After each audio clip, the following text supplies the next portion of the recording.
Picture yourself waking up to -4 degrees Fahrenheit with howling winds and months of darkness. Vikings didn't just survive these brutal conditions, they thrived, keeping their homes at 59 degrees when it was -22 outside, using techniques that make your modern heating look pathetic. Medieval innovation that puts us to shame. The Viking longhouse wasn't just a building, it was a precision-engineered thermal management system, disguised as a simple wooden structure. These weren't crude shelters thrown together by primitive people. They were carefully designed survival machines that incorporated physics principles that wouldn't be formally recognized for another 1,000 years. The basic longhouse design was a rectangle about 49 to 98 meters long and 16 to 24 meters wide. But here's where it gets interesting. The structural system used oak or pine wall posts driven deep into the subsoil, leaning slightly inward to resist snow load and wind pressure. A ridgepole spanned the gables, distributing the roof's weight to earth-fast supports instead of relying on the walls themselves. This created a framework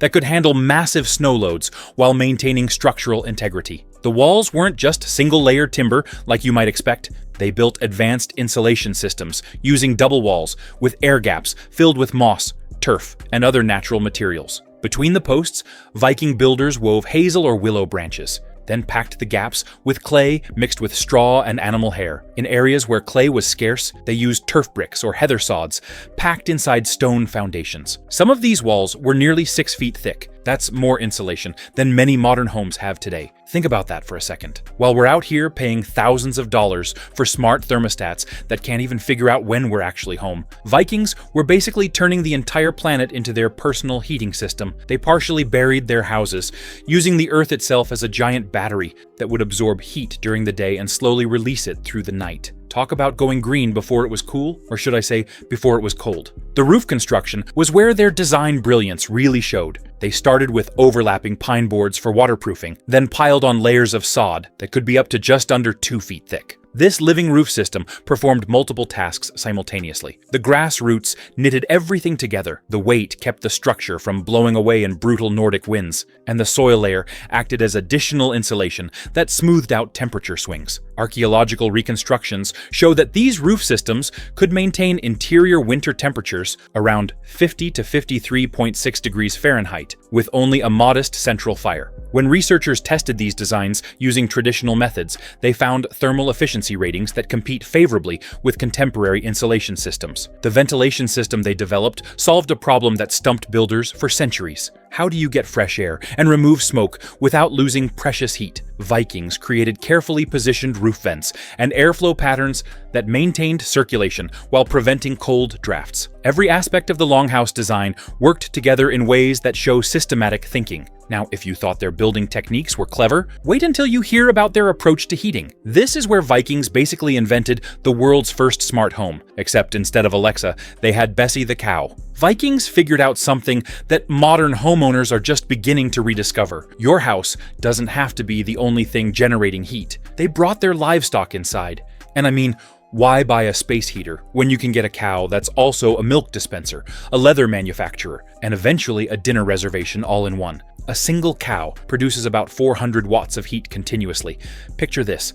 Eric the Red comes home after a hard day of discovering Greenland, and instead of cranking up the thermostat, he just gives his cow a pat and says, "Thanks for keeping the place warm, Mildred." A typical Viking farm might have 6 or 8 cows living in the same building as the human family. That's 2,400 to 3,200 watts of biological heating running 24 hours a day. The livestock section took up about 1/3 of the typical longhouse, and the arrangement was carefully planned for maximum thermal efficiency. The animals generated consistent heat. Their breath added humidity to prevent the air from becoming too dry, and their presence provided an early warning system for predators or other threats. It was like having a whole heating, humidification, and security system that fed itself and produced useful byproducts. And the best part? No monthly utility bills. Even the animal waste was part of the energy system. Now, I know what you're thinking. Great, now we're talking about poop. But hear me out, because this is where Vikings proved they were the ultimate recyclers. Dung-rich straw bedding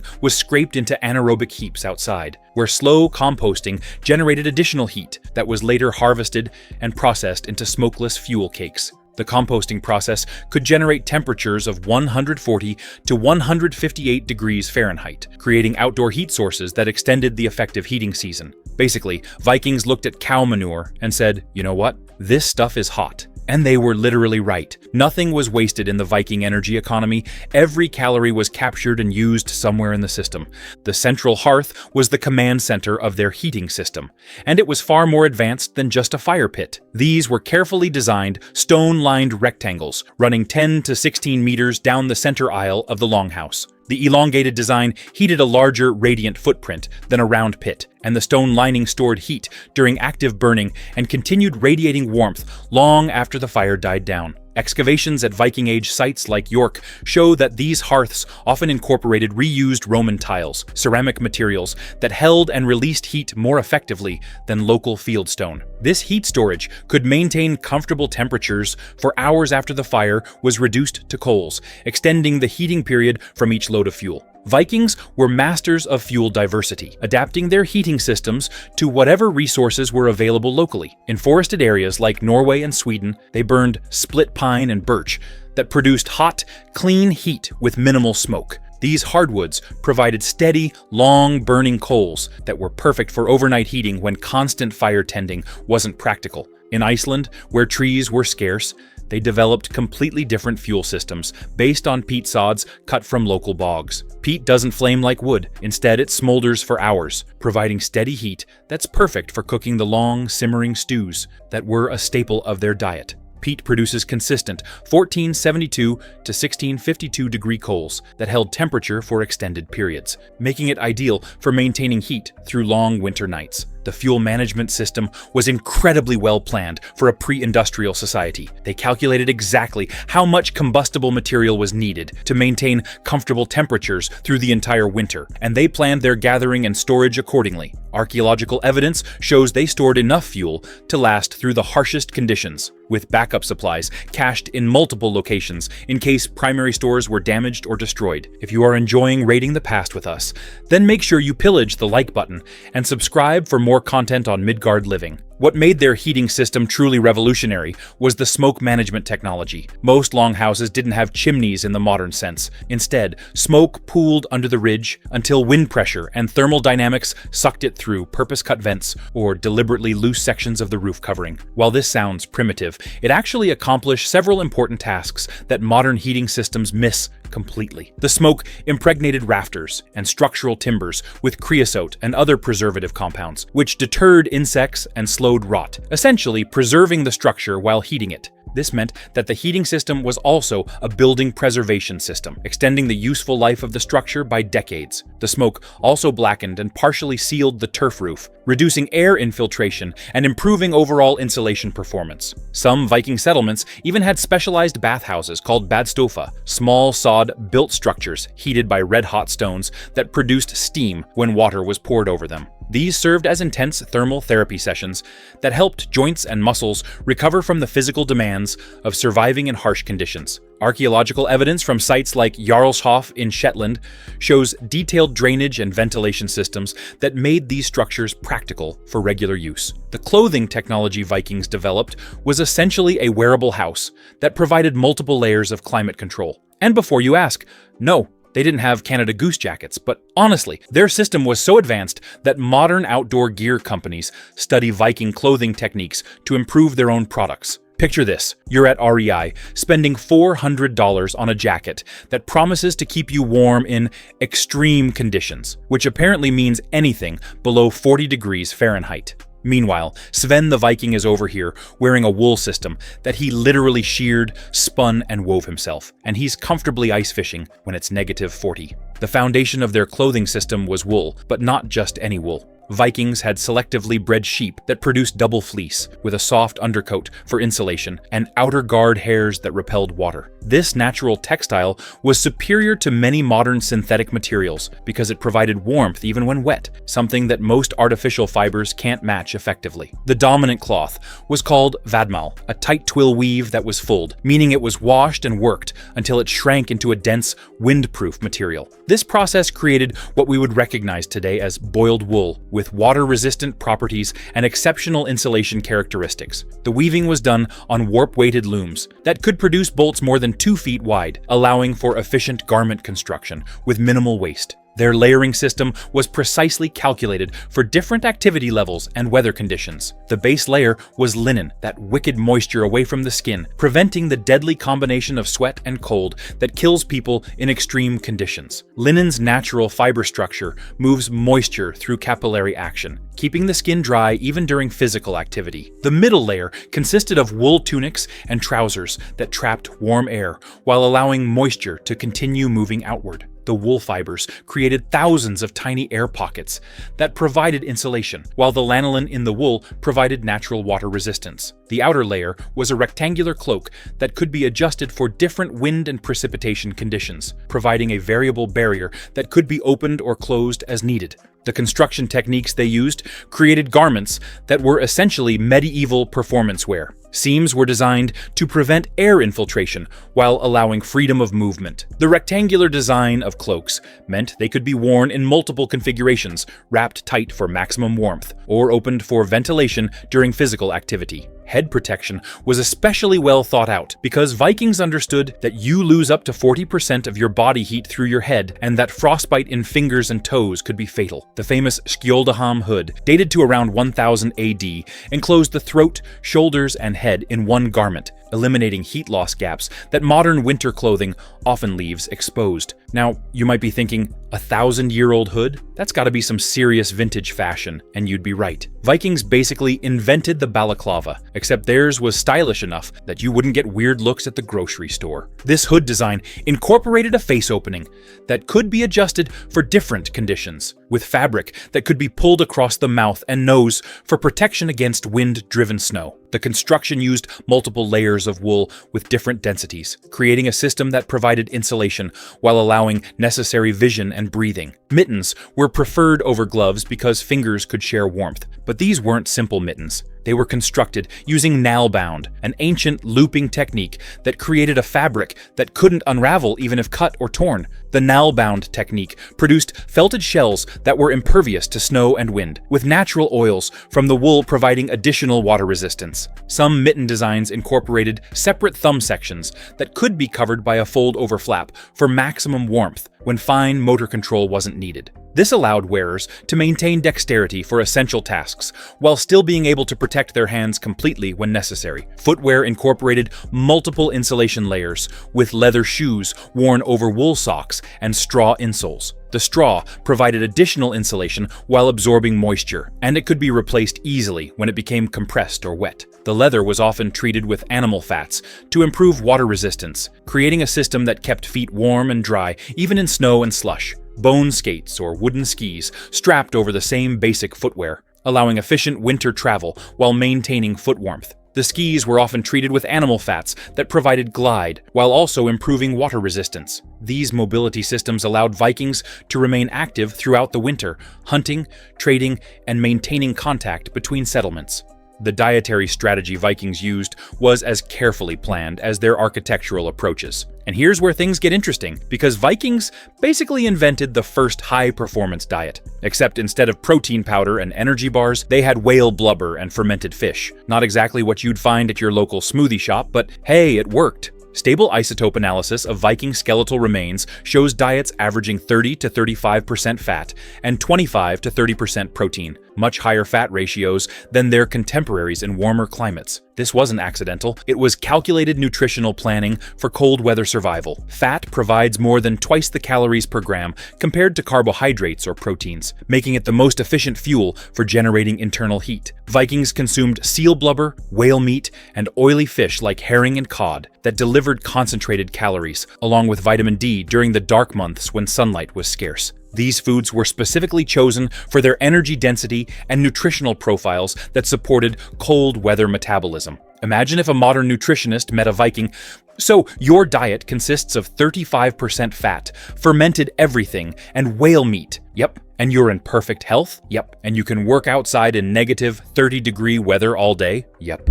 Well, there goes my whole career. The fermentation and preservation techniques they developed allowed them to maintain this high-calorie diet throughout winter, when fresh food was unavailable. Vegetables were pickled in whey, creating fermented products that provided vitamins while lasting for months without refrigeration. Fish was dried on airy racks, concentrated into protein-rich strips that could be stored indefinitely in cool, dry conditions. Dairy products were fermented into long-lasting forms like skyr, an Icelandic curd that provided high-quality protein and beneficial bacteria that supported immune function. The fermentation process actually increased the nutritional value of the milk while extending its storage life, creating a superfood that was perfectly adapted to Viking survival needs. Beer played a crucial role in their winter nutrition strategy. Barley and oats were malted and fermented into beverages that provided safe hydration, additional calories, and B vitamins that prevented nutritional deficiencies. The fermentation process created natural antibiotics that helped prevent illness, while the alcohol content provided a warming effect that supported cold weather survival. Drinking horns found in archaeological sites hold up to 2 liters, suggesting intentional consumption of large quantities of calorie-dense beverages as part of their energy management system. These weren't just social drinking occasions, they were calculated nutrition interventions that provided essential calories and nutrients during the most challenging months. The meal timing was designed to optimize metabolic heat production. Legal codes from Norway and Iceland mandated 2 meals per winter day, morning and evening, encouraging a pattern that modern physiologists recognize as beneficial for boosting brown fat thermogenesis, the body's internal heat production mechanism. The morning meal provided energy for the day's activities, while kickstarting metabolism after the overnight fasting period. The heavier evening meal, called kvoldmatur, allowed sleepers to generate metabolic heat throughout the night, maintaining core body temperature during the coldest hours. This timing maximized the thermic effect of food, using digestion itself as a source of internal heat. The sleeping arrangements Vikings used maximized shared body heat while maintaining social structures and privacy within the household.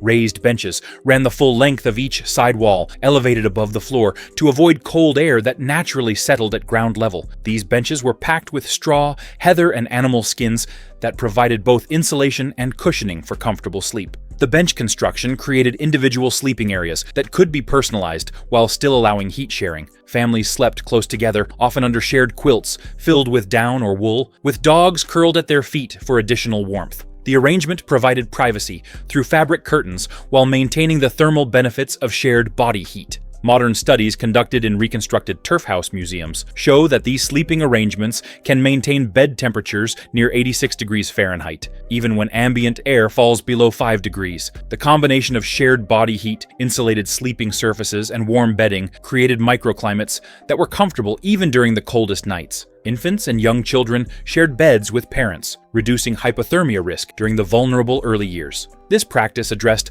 multiple needs beyond just warmth. It facilitated nursing, provided security, and allowed parents to monitor their children's health and breathing throughout the night. With only 4 to 6 hours of usable daylight during winter, Vikings had to completely reorganize their daily activities around available light and heat sources. Most winter work clustered around the central hearth, where families could share warmth while remaining productive. And here's where Vikings accidentally invented the first co-working space. Think about it. Families gathered around a central heat source, everyone working on different projects, sharing resources, and probably complaining about the weather. Sound familiar? Except instead of overpriced coffee and unreliable Wi-Fi, they had mead and actually reliable heating. Women spun wool and wove cloth, generating gentle heat through physical activity, while the rhythmic motions provided psychological benefits that helped combat seasonal depression. Men repaired tools and weapons using small forges that could be operated indoors, providing both practical benefits and additional heat. The storytelling traditions that developed during these long winter nights served as both entertainment and cultural preservation. Saga recitation could last for hours, providing gripping narratives that preserved history, legal precedents, and moral lessons. Basically, Vikings invented Netflix before Netflix existed, except their shows were all historically accurate, educational, and nobody ever complained about the ending of a saga because they were too busy staying alive. Plus, no monthly subscription fees. Just don't fall asleep during the story, or you might miss something important about property law. Rune casting, riddle competitions, and strategy games like Nefatafel required no light beyond the fire, yet they kept minds engaged and spirits high. These activities were essential for mental health during the subarctic darkness that could last for months. The games provided mental stimulation, while the social interaction combated the isolation that could lead to depression and conflict. For outdoor activities during winter, Vikings developed specialized techniques that allowed them to remain active and productive, even in extreme conditions. They understood that physical activity was essential for maintaining health and morale, so they created systems that made outdoor work and travel possible throughout the winter. Seal skin clothing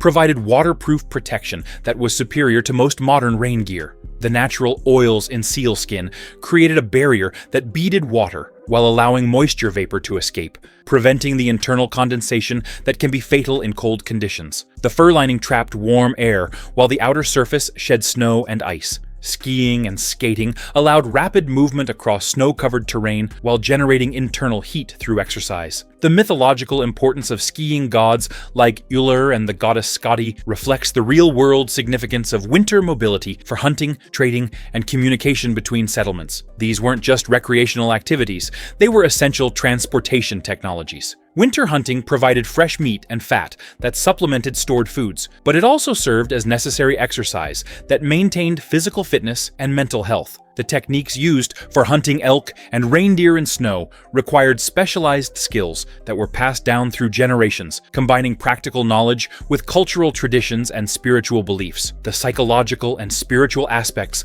of surviving Viking winters were just as important as the physical techniques. Norse cosmology framed winter as a natural but temporary challenge that could be overcome through preparation, community cooperation, and mental resilience. This worldview provided a framework for understanding and coping with the extreme conditions they faced. Winter wasn't seen as a punishment or a time of suffering, but as a natural cycle that required specific responses and preparations. The concept of Fimbulvetur, the mighty winter preceding Ragnarok, acknowledged that winters could be particularly severe, but also emphasized that they were part of a larger cycle that would eventually turn towards spring and renewal. Community rituals, gift-giving, and feast celebrations reinforced social bonds and collective efficacy, traits that modern psychologists recognize as crucial for maintaining immune function and stress response under extreme conditions. These weren't just parties, they were essential mental health interventions that helped entire communities survive the psychological challenges of extended winter isolation. The Yule festival, lasting up to 12 days, was carefully timed to coincide with the winter solstice, providing maximum psychological impact when it was most needed. The celebration included elements of light, abundant food, social gathering, and religious significance, addressing every aspect of human psychological need during the darkest and most challenging time of the year. The regional variations in Viking winter survival techniques show how adaptable their basic principles were. Think of it like this: if Vikings had a franchise business, each location would have adapted to local markets while maintaining the core brand values. Viking survival systems, now with 30% more peat, or New Greenland location, now featuring whale blubber heating solutions. In Iceland, the scarcity of wood forced major innovations in peat and animal dung fuel systems, while the abundance of fish and dairy products provided alternative protein sources that weren't available in other regions. The Icelandic Vikings basically looked at their treeless landscape and said, well, we can't burn wood, but we've got plenty of grass and cow pies. Let's make this work. Tunnel-linked rooms minimized heat loss between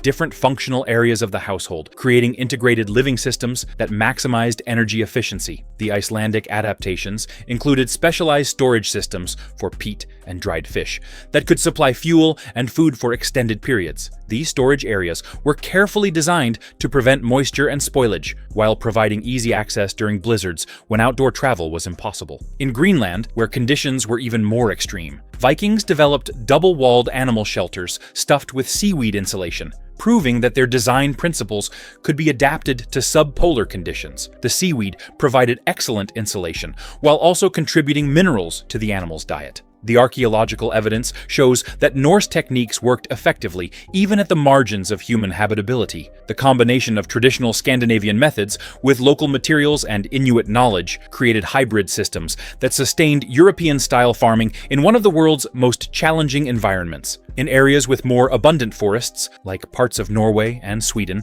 Vikings could use different construction techniques that took advantage of available timber, while still incorporating the thermal management and insulation principles that made their systems effective. The regional variations show how the same basic understanding of heat management could be applied using different materials and methods. The comparison with their contemporaries reveals just how advanced Viking cold weather survival techniques really were. While other European societies struggled with winter mortality and seasonal starvation, Vikings had developed comprehensive systems that allowed their communities to thrive and expand. Modern eco-designers are rediscovering many Viking techniques for sustainable cold weather construction. These approaches are being incorporated into net-zero energy buildings in Arctic regions, proving that Viking principles remain relevant when applied with contemporary materials and techniques. The lessons from Viking winter survival remain relevant today as we face increasing energy costs and climate challenges. Their techniques show that human comfort and survival don't require massive energy inputs when intelligent design and community cooperation are applied effectively. What made Vikings truly remarkable wasn't any single technique, but their ability to weave together architecture, livestock management, clothing systems, nutrition, social organization, and mental preparation into a comprehensive survival strategy. Each element supported the others, creating a resilient network that could adapt to changing conditions. Their success across half the North Atlantic proves that human adaptability and design intelligence can overcome even the most challenging environmental conditions. These people literally looked at some of the most inhospitable places on Earth and said, "You know what? I think we'll stay." So the next time your heating bill arrives and you're tempted to complain about the cost, remember that Vikings maintained comfortable homes and thriving communities, using nothing but local materials, clever design, and community cooperation. Their methods worked for centuries across thousands of miles of the harshest climates on Earth. And if that doesn't impress you, consider this. They did it all without a single Zoom meeting to coordinate their efforts. Now that's what I call effective teamwork. Give a nod to your inner Viking, pillage that like button, and subscribe for more fascinating journeys into Midgard living.